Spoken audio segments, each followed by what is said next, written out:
and welcome to today's episode of The Daily Blend. I am your host, AC, and we are joined in studio today by Marybeth Bohn, and she is the co-founder and vice president of the Christina Bohn Foundation. How are you, Marybeth? I'm good. Thank you for having me today. Oh, it's good to have you back. Thank you. So tell us a little bit about the foundation. Let's start there. Okay. Well, when our daughter Christina died by suicide because she had premenstrual dysphoric disorder, PMDD, all our friends and relatives, they'd been telling us we need to start a foundation. But with our grief, we couldn't process that. Even though the night her body was found, we knew we had to talk about it. We knew it'd be uncomfortable because of the stigmas of menstrual cycles, mental illness, and suicide. But we needed to do that. So we started our journey with talking, and we've spoken at lots of venues, universities, churches, community events, conferences. But it wasn't until last November that it clicked in our minds that we could do it. It seemed so overwhelming for some reason. And then it was easy when it clicked. And my husband actually did it. And before I knew it, he had gotten state approval, then federal approval. Now we stay in our lane. We just do awareness and advocacy. And we share Christina's story and we share the symptoms of PMDD because most often people will say that they've never heard of it. And then with that, though, we still want to promote the International Association for Premenstrual Disorders because there people will find the resources they need. And we were grateful they were there for us. But then we also want to support Girls on the Run. But because Girls on the Run had invited Christina, Cheryl Unterschultz at the time, had invited Christina to serve. And so Christina got to be on the planning committee and then work with little girls at Fairview Elementary. And then she died, sadly, just days before their 5K. So for anybody who's listening and they hear you say PMDD, what is PMDD? Well, premenstrual dysphoric disorder is often described as PMS on steroids. PMS is something not really related to PMDD, but we all know how uncomfortable PMS can be. But PMS can last for 2 or 3 days, and we can take an over-the-counter medication and carry on with our lives. And other people might not even notice that you're struggling inside. Maybe you feel weepy or emotional, or have definitely the aches and pains with it. But PMDD is so much more than that. It's more like a huge wave that comes over somebody for a week or two.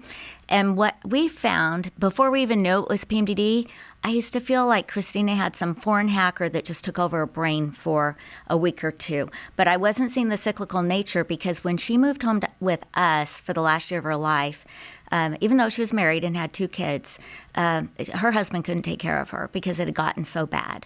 And so that's when we really had our eyes open because we lived 5 hours away from her.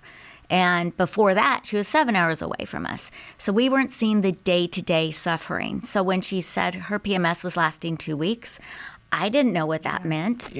And I didn't know there was something worse than PMS. So I kick myself all the time thinking, why didn't I just Google that? PMDD would have come up. But if somebody's PMS is lasting a week or 2 every month, they're probably in a PMDD land, or at least that needs to be considered. There are other premenstrual disorders, but at least consider this and start tracking to see if your symptoms of this are only happening during that 2-week window before your period. That window is called the luteal phase. Okay. Well, thank you, because that background information is so very important, and I want to shed light on that as much as possible because you're right. It's not something people talk about as often as they should. Right. So you have an event coming up, and is it the second? It's the second one. It's the second annual race? Okay, tell us about the Christina Bohn Memorial 5K. Well, we're excited about this. This is our second year. We're having it on October the 18th, and it's easy to register for it. It's on runsignup.com. You can simply choose Missouri and enter the name Christina, and it should come up. You could also go out to our website, ChristinaBohnFoundation.org, and there we have a link as well. Now, last year, we had women come from 18 states and 2 countries. And then we were so in love with our butterfly logo last year. And this year now our local artist, Stacy Chevins, designed our logo for our foundation. And so we're using that for our 5K logo as well. Perfect. So we're just really proud of that. Yes. Yeah. And so this is your second annual, and the date is October the 18th. okay, October the 18th At Twin Lakes. At Twin Lakes. And so they can use the QR code to sign up. Right. Easy to do. The QR code is up on the screen right now for anybody who is watching. You can just click that and you can get yourself signed up.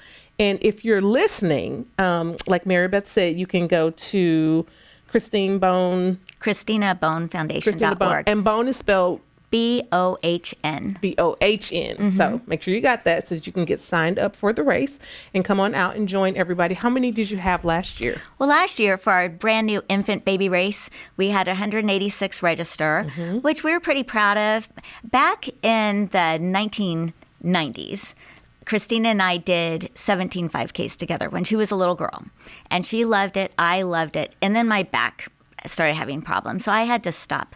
But so we learned from runners in town, especially Kathy Lee. I want to do a shout out to her because she sat down with me for a few hours because she brought me up to speed on what 5Ks look like now. And so she really helped us make sure we were checking all the boxes. And we're grateful for her for doing that.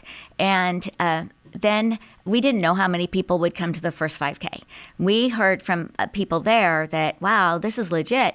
And then they also said, usually a first 5K has your 20 best friends that you made register. So we're thankful for that. Now, I want to back up and say, after Christina died in November 2021, we then started working with our state legislature, and we passed the nation's very first PMDD Awareness Day. So here, Missouri has something to be very proud of. Yes. And we had women fly in for that event at the Capitol, and it's on Christina's birthday, October 2nd.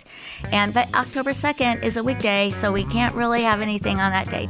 But it doesn't matter. It's in the month, and it's just fine with us. That's right. That's right. It is a celebration of that. And tell me, I know you want to thank your sponsors. Yes. Well, we have some sponsors, and we're welcoming more sponsors. Minuteman Press always comes through for us. Amazing. Josh at Minuteman always makes everything better for me, and I'm thankful for that. Thank you so much. Yeah. For Christina, for Marybeth, it is always good to see you here. Thank you so much for being with us. Thank you.